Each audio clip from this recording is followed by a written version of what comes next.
Hello, everyone. I'm back with another episode of Forbidden Talks by Coworkers. I'm Jessica. And I'm Joe. We'll be joined later by our one of our coworkers who will introduce himself when he comes in. But our very first topic that we would like to talk about is a topic that was covered by a BuzzFeed video that was titled "When You Should Lie." And this video originally I thought it was gonna be like a comedy that most BuzzFeed videos are, but turns out that it's covering a pretty serious topic in a sort of informational way. It follows a young woman who's traveling alone, and the cameraman bombards her with questions that are very personal, such as, "Is this your first time here? Who are you traveling with? Oh, where are you going? And what's your phone number?" And so um, the young lady who is the topic of this video proceeds to make up a bunch of lies that are ways to get herself out of talking to the cameraman who is posing as a stranger. So when I watched this video, I was surprised that BuzzFeed made such a informative video because this type of information shows just like how this helps us as young single women who would like to travel alone to help us protect ourselves from getting into situations that are kind of dangerous, such as like, I don't know, someone who just couldn't take no for an answer and just wants to keep talking to us, and then we could get into like issues with like violence or stabbings or who knows. So yeah, what are your thoughts, Joe? Yeah, definitely a great topic. I think the biggest thing for me, and maybe this is a question of morality, maybe this makes me a bad person, but I see no problem with lying. Oftentimes, as long as it's not under manipulative intentions for personal gain or anything like that. So that's my 2 cents. So for me, it's not so much of a question as to when; it's more so why. Mm-hmm. So I guess so depending on like what the motive is for falsifying information. And I think this video really targets like women, especially since we are brought up to be like honest and like timid or sort of like mild natured, and we want to like be really helpful or just in general like it's just like the stereotypical way to raise women these days. And so like this video is trying to like shake up that narrative to help us protect ourselves better when we are in these situations. All right, would you like to introduce yourself? How, we use real names on this? Yeah. My name is I'm going by Jessica. Jesse. I'm Jesse.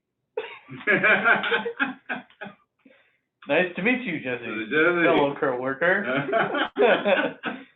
So, I kind of caught the tail end of that. It sounded like you guys were talking about whether it's appropriate or moral to be dishonest, especially if you're a woman. Is that about right? Mm-hmm. Yeah. So I have 2 daughters, right? Yes. And Great jumping off point. I have 2 daughters, and as the father of 2 daughters, I would absolutely encourage them to be dishonest if they felt they were in a situation where they might be being targeted for a crime or some sort of assault. I think, although I believe in morality and being honest, I think it doesn't really count as much if you're dealing with strangers and if you feel vulnerable. At that point, I think your safety is more important than your morality, right? So it doesn't do any good to be moral if you're dead. So, if somebody were to come up to my daughters and ask them, or if they're traveling alone, I would encourage them to be dishonest, just to discourage from being victimized. They could always go back and say, if they find out that the person is nice and didn't have any ill intentions. You could just say, you know, I was dishonest earlier, but I'm actually traveling alone. I just didn't know who you were and what your intentions were, and so I just wanted to be safe, right? Yeah, definitely. So you can always go back and, you know, if it matters. But if it's somebody that you'll never see again, it kind of doesn't matter, you know, Yeah. in my opinion. So Right. maybe I keep generalizing this and taking it maybe out of context, but for me, I think it's almost like naive or innocent to think that a good person is a person who never tells a lie. Mm-hmm. And so I just think thinking in that context is just kind of like I mentioned before, if you have no malicious intent, Mhm. like just Yeah. in overall general sense, like I Mhm. don't see an issue with mistruthing, for lack of a better term. So I guess that's just my 2 cents on that. Right. And that's not to say that I like to lie. I don't like to lie, but I do think there are situations where it's necessitated. You know, when I was a kid, there was a guy who came to my door in the morning before school, Mhm. and I was about 8 years old, Mhm. and he asked me if my parents were home. And I was honest, and I said no.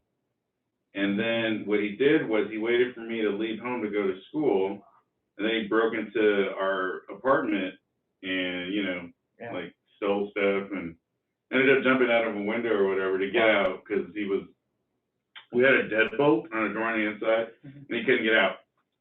Wow. So, you know, this is an example of criminals will try to trick good people to get them to divulge information, like in the case of like identity theft, let's say, or if somebody's targeting you for robbery, you know. And maybe for me it comes second nature because I grew up in a rough neighborhood where crimes did happen often, and so I just had opportunity to see the darker side of existence, I think, more than if you were kind of sheltered and you live like in a safe suburb. You just didn't see that. Like my own children, you know, they've been kind of sheltered. They've lived in like safe neighborhoods and they haven't seen a lot of ugly things. So I think it kind of leads to a little bit of naivete where you're not really questioning people's motives when you should be, you know. And I think it's hard when you transition into adulthood. I think people like that are a little bit more likely to be victimized because they are not thinking 2 steps ahead and they're not questioning people's motives. You know what I mean? So yeah, I think it can be a little dangerous to be too forthright and to be too honest and to be too trusting just because of the nature of our society. Do you think this video is like a Band-Aid over a broken bone? As in, like, there's a more serious problem we should address in a different way besides educating women to just lie a bit more? No, I think it's just an approach. I mean, it's just like your reality, you know, if you just happen to not have been around a criminal element as a youth, it's going to be foreign to you. But I think you can intellectually, once you start to see scenarios, it's like training, right? It's like training for unfamiliar scenarios. Like if you start just thinking in that way, even if it's just like in the background, when you're approached by someone and you get a funny feeling, you're going to say, hey, I don't want to tell this person the truth right now because they don't make me feel safe for some reason. And I kind of feel like nowadays in our society, we're taught to never make any judgments about anything. And so I think that also puts people at risk, right? Because they're worried that they're going to be considered racist or homophobic or whatever, you know, whatever, any number of labels.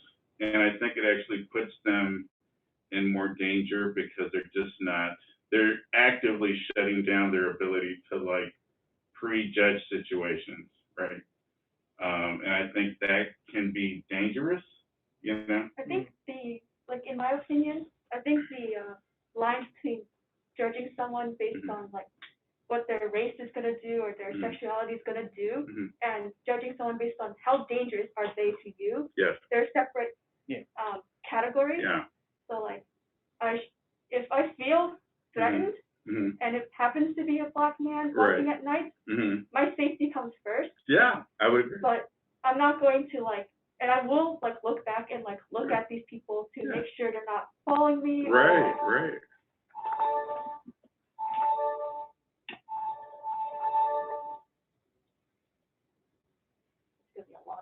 Yeah, yeah. Pausing for a corpse to end. Okay,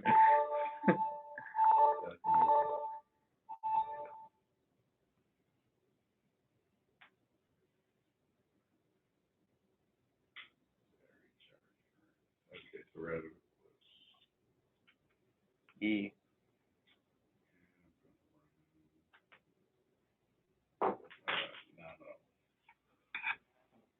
I think we're gonna have to run inhibit on top of it. Yeah. Yeah. Inhibit. Nice.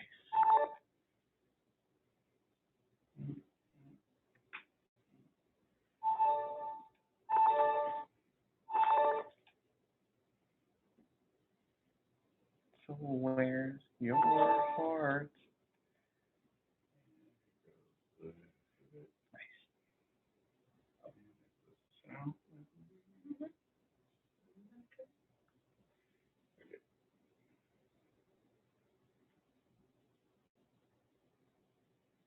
Very nice.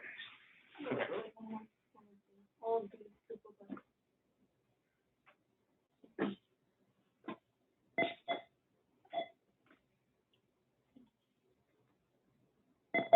Nice. Cool So beans. anyway, I would still look back Excuse me. and make sure these people aren't following me or gonna target me or like do anything horrible to me. Right. But like my judgment, I try to make sure that my judgment on the situation comes first for my safety and not because the man is black Political correctness, or right. something else. Excuse me.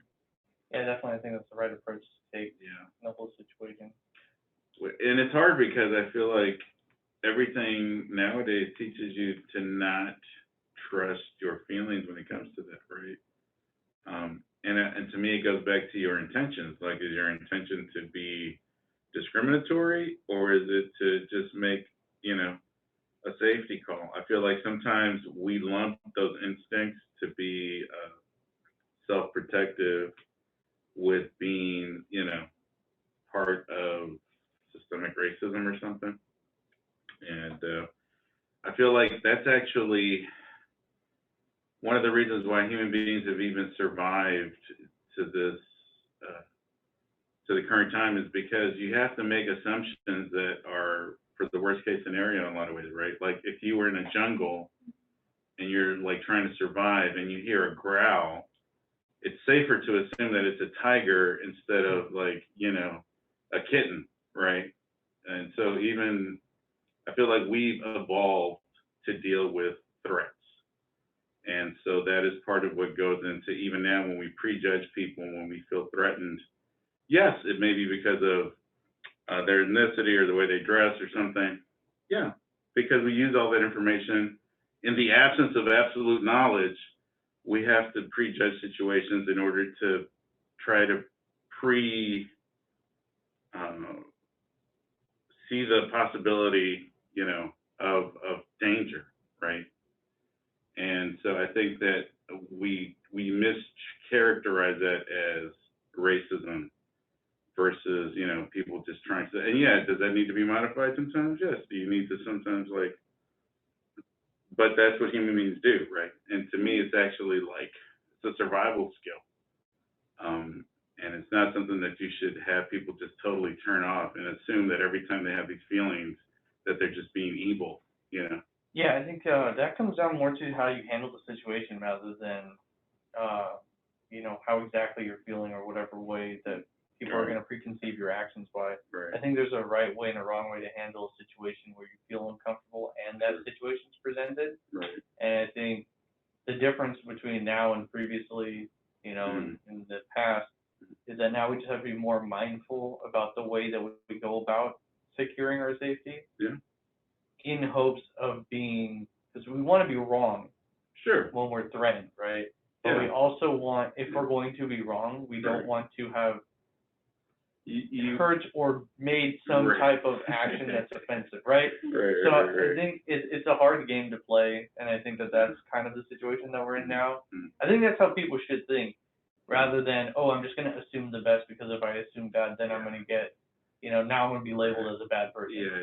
So I think it's just taking a different type of mindset And like you guys said, just putting your safety ahead.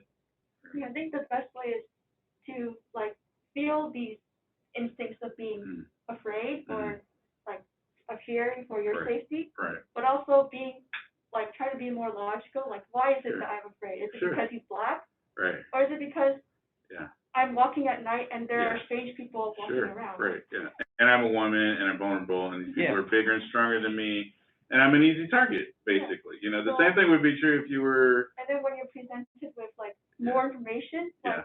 he's just a Uber driver who wants to know where Yeah. the or the Uber delivery person Yeah. who wants to know where the address is, Right. so Right. that Right. he can Right. deliver Yeah. his food that you can see in Yeah. his hand. Yeah. Yeah. Don't be like Yeah. so like mistrusting of like Yeah. obvious evidence, Right. but also like you don't want to suppress your No. instinct to Well, be and safe. it's hard because these are split-second decisions, right? Like, nobody's gonna hold up a sign and say, hey, I'm gonna rob you, or I'm gonna do something worse, right? It's gonna be like fast. That's what people always say, right? It happens so fast. Yeah. So, Didn't have time to you know, You can yeah. always just say you don't know and like Right. leave if you feel Yeah. uncomfortable, Yeah, but yeah, like yeah. don't escalate it Right. where Yeah. you're Yeah. calling the cops on yet another I black got- No, person. I don't Something- disagree. Yeah, it's, and again, it's just one of these things, like, yeah, it's hard decisions to call. I think it sucks that people are so quick to put somebody else's reaction, they judge them pretty harshly, I feel like, you know what I mean? And I feel like the situations, they're being, judged by who's involved. So it's almost like there's special rules for certain people. So, you know, if you're one color, then you're not allowed to be afraid, and if you're a different color, then you are, and you know what I mean?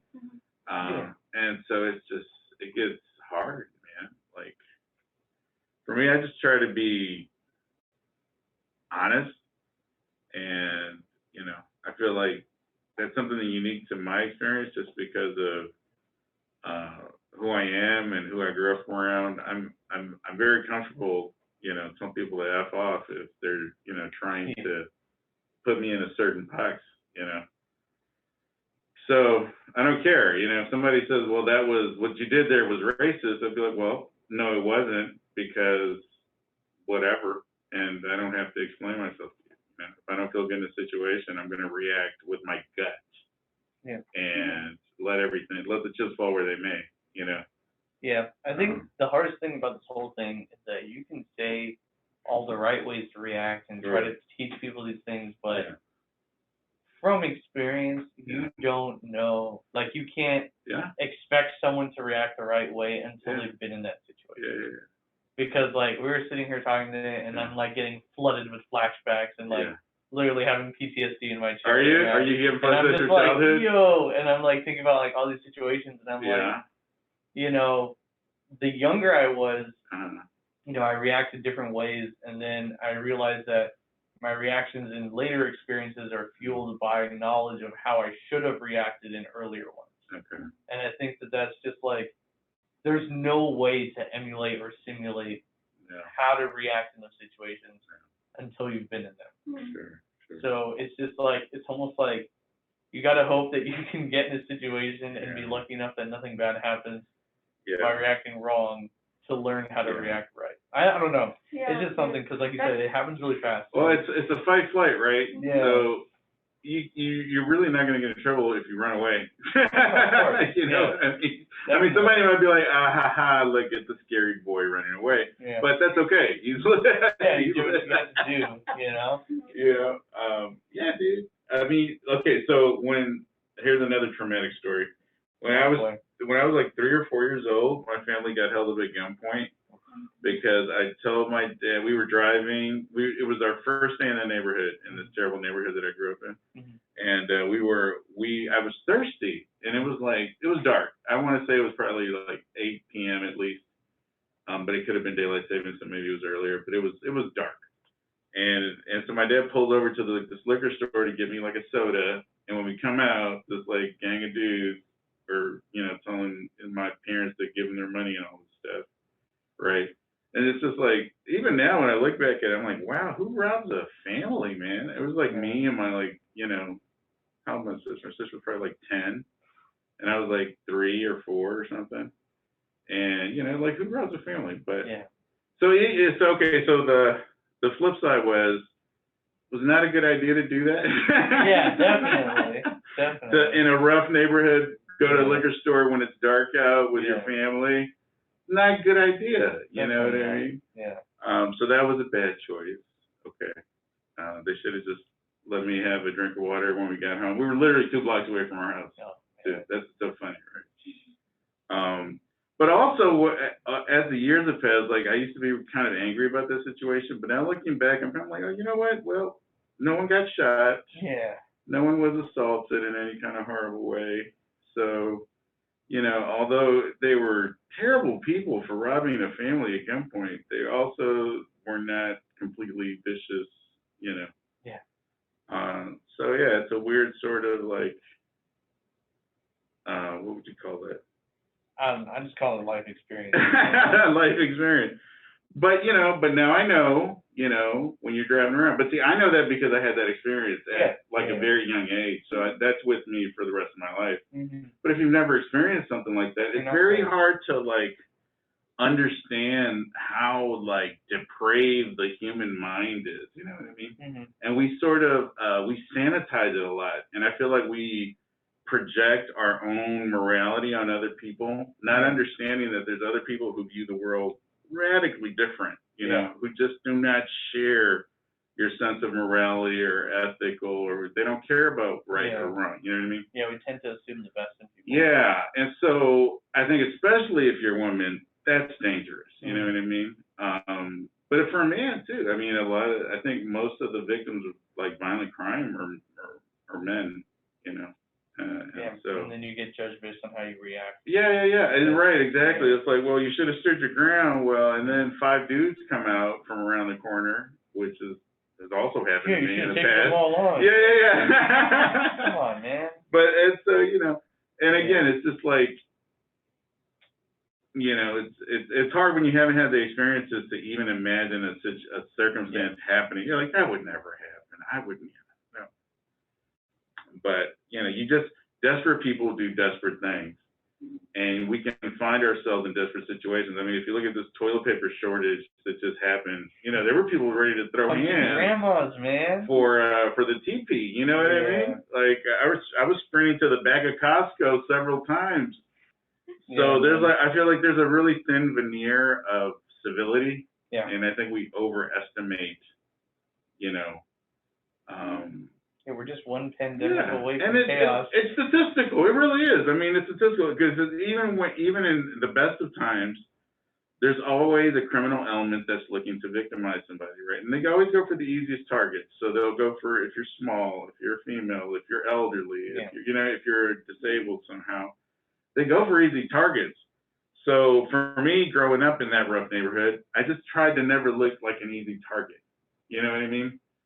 So I don't know. I think I would like maybe have like an expression on my face that wasn't friendly. I wasn't like smiling. Yeah. You know, like if it was people that I knew and that I trusted, I would be very friendly and like.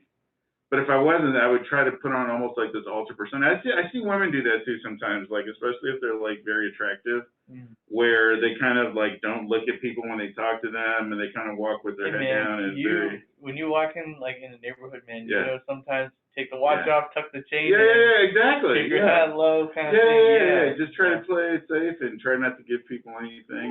Yeah, exactly. And if someone asks what type of shoes you are, you don't tell them. Yeah. That's it. My daughters are nervous about walking out in the neighborhood because I guess when they've done it in the past, like dudes try to talk to them or whatever. Yeah. And like it's, you know, like for me it's sad. I don't know what that's like. You know, I've never been a pretty girl, so I don't know what it's like to have. Sure? I don't know what it's like to have men approaching you and trying to like talk to you. Like that must be scary. You know? Definitely. And you know. I did my hair with my hood, like this jacket's good. I just put it You over. put your hood, okay. I told people my false age because they asked how old I was. I said 13, and they left me alone. Oh, really? Because they didn't want to mess with a minor. I see. Smart. See, that was smart deception. Like this is like in the. How dare you lie, Jasmine? That's so morally wrong. This is because like I used to like tutor in downtown, and like I took the public transportation because I didn't have a car. Yeah. And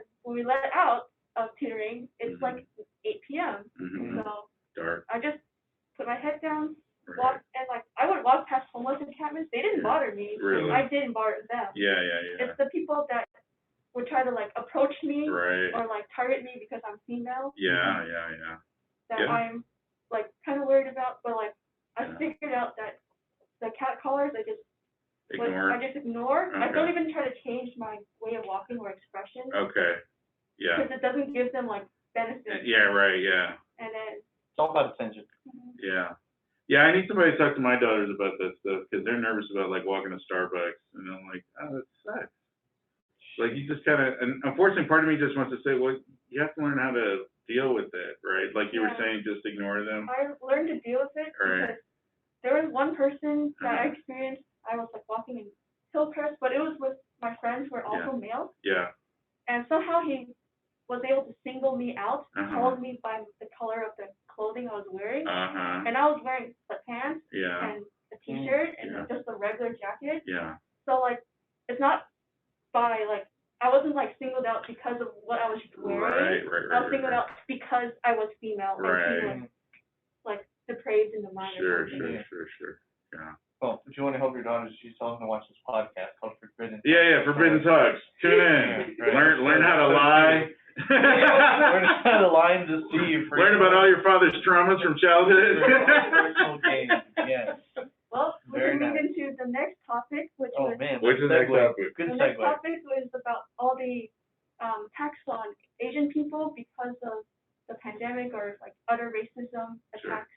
Right. And so like I know you said earlier that people target the weakest or like, Sure. they try to find someone to blame. Easy target. Scapegoats. Yeah. So like, Definitely. what do you feel about the people who've been attacking the people that are the elderly in my community? Or, Yes. Yeah. So I've seen that a lot actually. And I'm going back to like the 80s.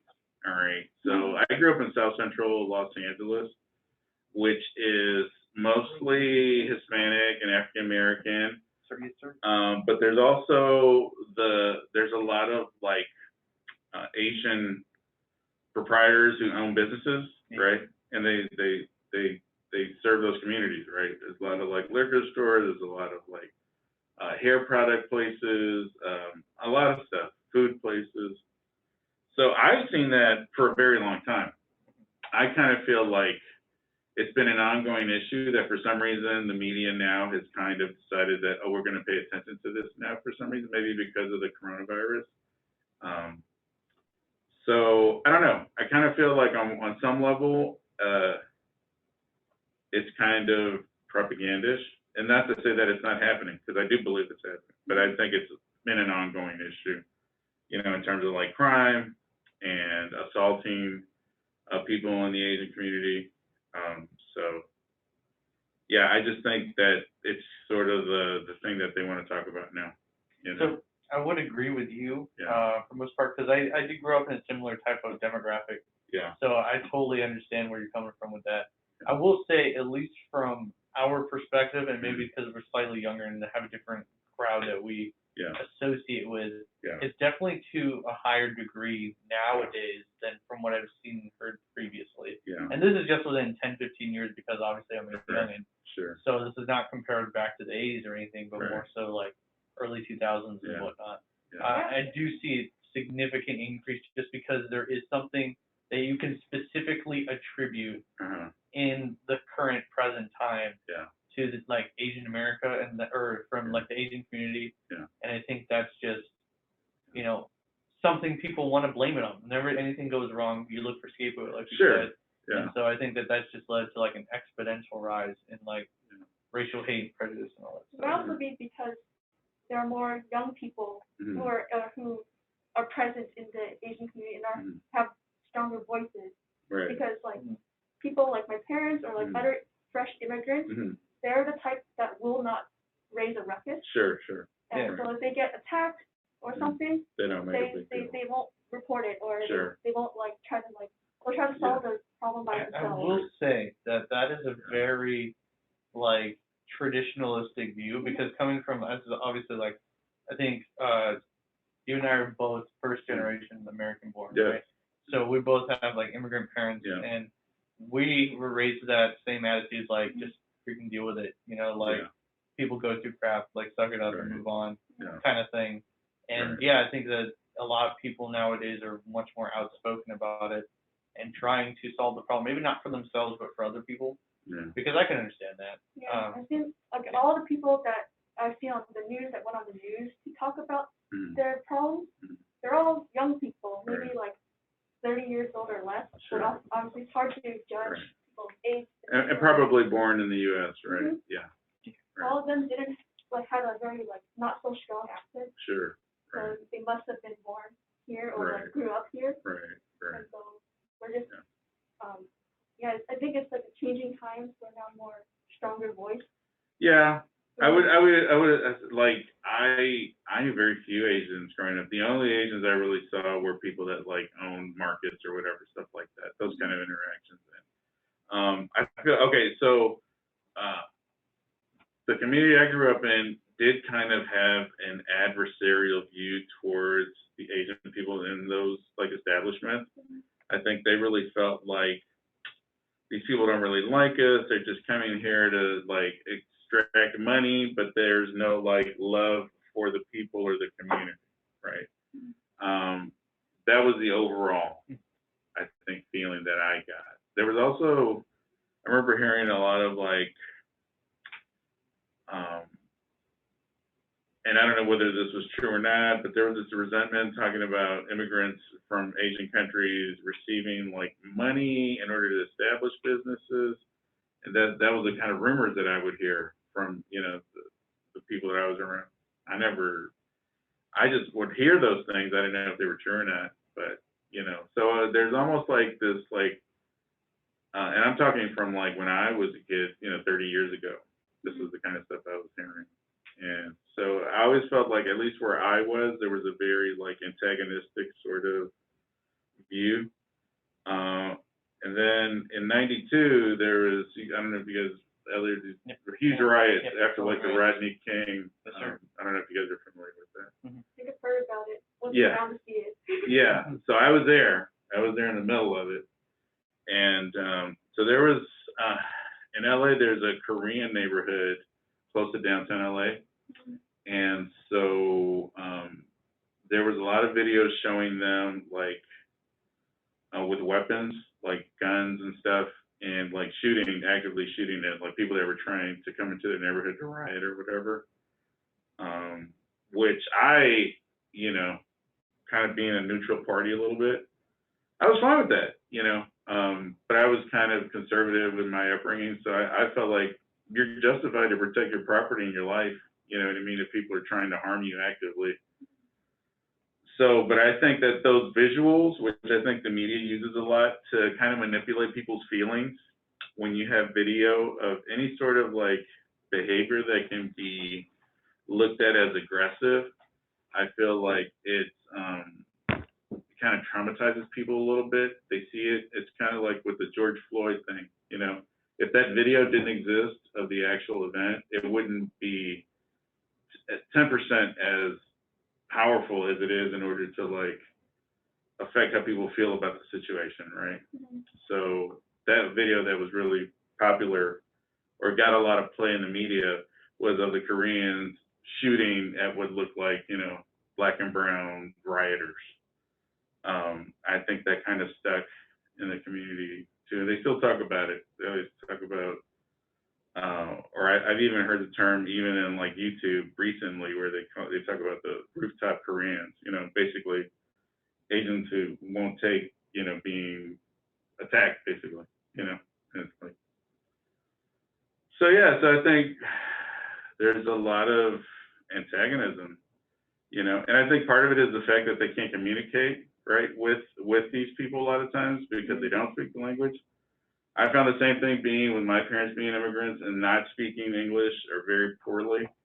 It's a similar kind of thing, right? I think they kind of feel like they're being invaded in their communities by people that they can't relate to.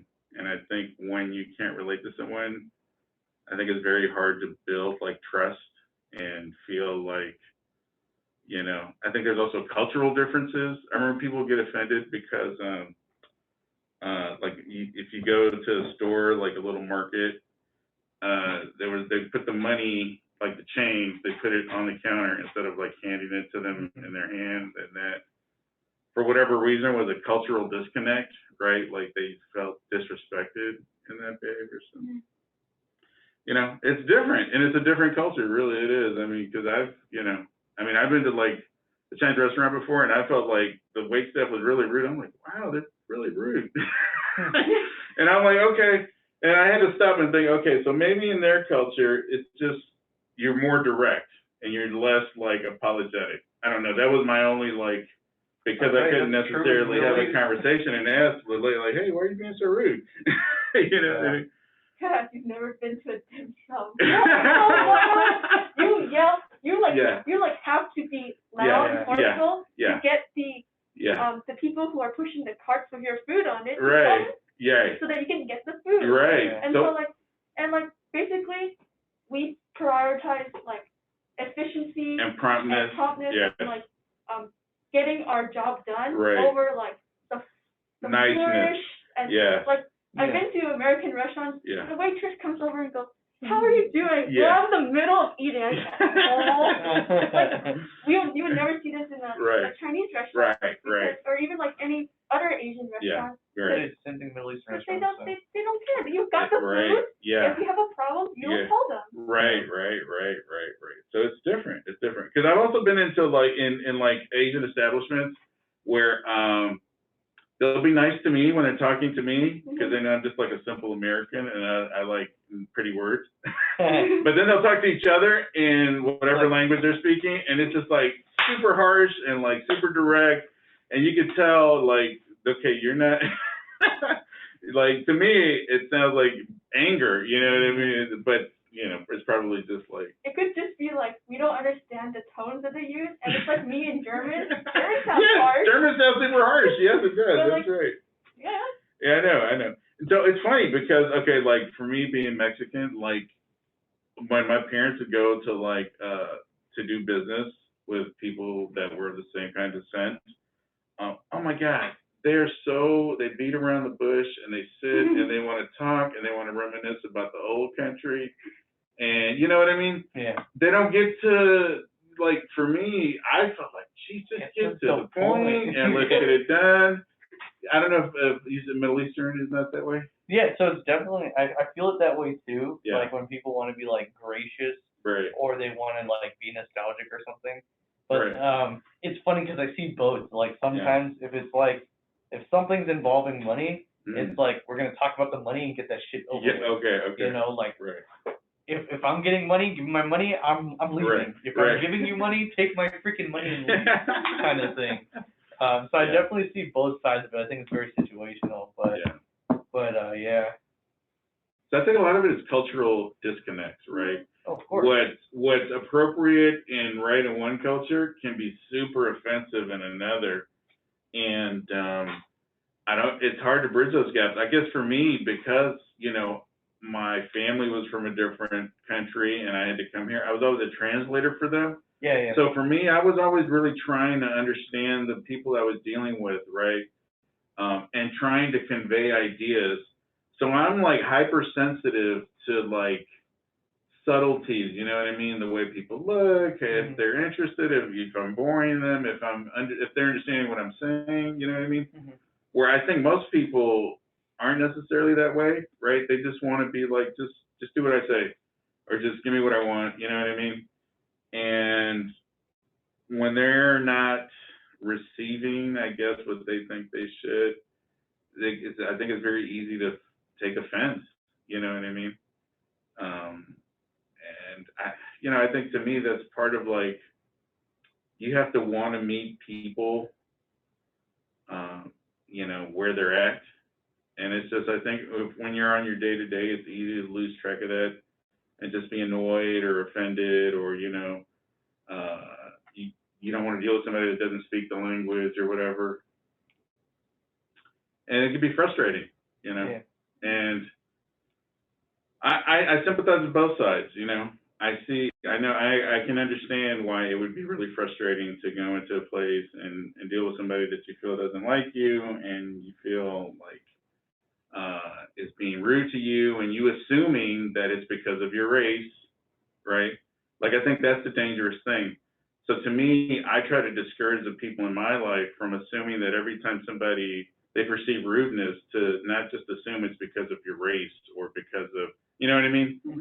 I think that's a dangerous way to move through the world, to assume that every time you take offense that and just assume, oh, it's because of racism. You know, I think it's poisonous in my opinion, because it makes you react in a way that's like super emotional and probably not healthy. You know what I mean? I feel like it should be a calmer approach and understanding, like giving people the benefit of the doubt, you know, and maybe removing yourself from a situation if you feel like you're going to get violent. But again, that's a a thoughtful thing, and everybody in the world is not thoughtful. And that reminds me of like this one time I was trying to do some outreach in the community for just like for a religious purpose. Yeah. I was trying to ask if anyone wanted to have prayer requests so that I could go on and pray for them. Yeah. I came across this one person who was extremely hostile towards me. Yes. He said, "I have a prayer request. Go to hell." Oh wow. Yeah. And like I just didn't know how to respond because Yeah. like I was just like, why is this person so hostile towards me? Is he like some sort of like atheist, anti-religion person who like just wants to get rid of religion because he thinks something like why? Right. And like the only reasonable response was, "Thank you, and let's move on." Sure. So like Yeah. I don't know why Yeah. he was sort of hostile. Uh-huh. It could be because he had bad experiences with Christianity, like rooting his life. Because there are bad apples within within the religion or any community. Yeah. So Yeah. he knows what their experiences were that colored them to Yeah. make them act this way towards you now. Yeah. No, absolutely. Yeah. That's harsh. I mean, and the whole thing is that like it's not even justified, but it's like whatever baggage that they have. Like that's unfortunately though, that's how people operate in the world. They tend to take their experiences and carry it with them, and they unload it on whoever's in front of them, right? Like, you know, so, but it's like, it's hard because I think it's human nature to do that. I think one of the reasons why I appreciate like Christianity, specifically, and that's what I'm into, is because it kind of, in my opinion, teaches you to not just trust your emotions and to sort of filter your responses to life circumstances through what God would want you to do versus what you want to do as a human being, kind of creature, kind of an animal. You know what I mean? Like your animal responses is a lot of times, you know, somebody cuts me off on the road, like there's a part of me that wants to literally kill them. You know what I mean? But I have to be like, okay, wait a second, that's not the right approach. Murder is not the way. Yeah, that's one. And so I think people also underestimate the value of that sort of moral education that you get when you go through the process of examining how God wants you to live versus your own animal desires and how you want to respond to situations. I think that's what like a lot of major world religions are trying to help you out with. Right. Like I know like I've had very brief glimpses into like other religions, like what we're supposed to be taught at school. Right. And like a lot of the other religions, they have like their ideas of how to act well, and or like why they should act well. Sure. Right. And it's just like trying to help us not act on our animal instincts, no matter. So like just think about more logical reasoning to and to not approach life selfishly, right? Like whatever, don't just do what makes you feel good. Like maybe in that moment, beating somebody up because they, you know, stepped on your foot, it might feel good in the moment, but you're probably going to regret it. And you're also like attacking other, you know, so to me, it's just like, it forces you to consider how your actions will propagate into the rest of the world and society, you know? Where I think it's sort of something that we take for granted. Like we live in a rules-based culture. Like when you go to school, you don't do this because you break the law, right? And you'll go to jail. So there's these like consequences. What's the word? motivation, right? Like one is do the right thing even when no one can see you, right? Mm-hmm. Versus, Integrity. versus like, oh, there's a consequence, right? And so I think that's where the value lies in that sort of moralistic upbringing or education or whatever you want to call it, where you study like why you should do the right thing, right? I think that's much more valuable than just telling somebody if you do the wrong thing, you're going to get in trouble. I think it makes it easier to make good decisions, in my opinion. Yeah, definitely. I mean, that's my 2 cents on religion in general anyways.